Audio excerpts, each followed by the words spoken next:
कभी ऐसा लगा।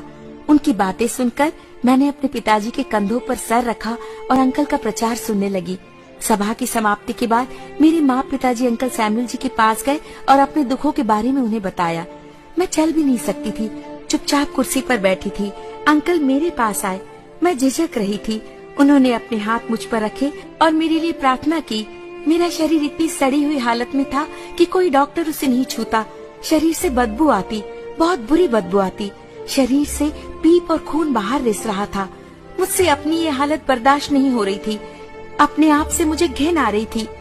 2 साल तक मैं ऐसी हालतों से गुजर रही थी। अंकल सैमुअल जरा सा भी नहीं झिझके।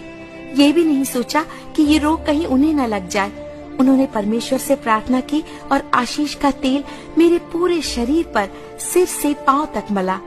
आज तक किसी को मेरे शरीर को छूने की भी हिम्मत नहीं हुई थी। आज इन्होंने पूरे शरीर पर तेल मला, प्रार्थना की। मेरे मन में विश्वास जागा और इसी विश्वास और खुशी के साथ मैं घर लौटी। 3 दिनों में ही चंगाई नजर आने लगी। न जाने कितने डॉक्टर के पास गई, न जाने कितनी दवाइयाँ खाई, लेकिन अब तक कोई फायदा नहीं हुआ था। लेकिन जब अंकल सैमुअल ने मुझे छुआ, मेरे लिए प्रार्थना की, तेल मेरे शरीर पर मला, तो 3 ही दिनों में मुझे चंगाई मिली। ये एक चमत्कार था। धीरे धीरे फुंसियाँ कम होने लगी, सारी खुरदुरी चमड़ी निकल गई। नवजात शिशु की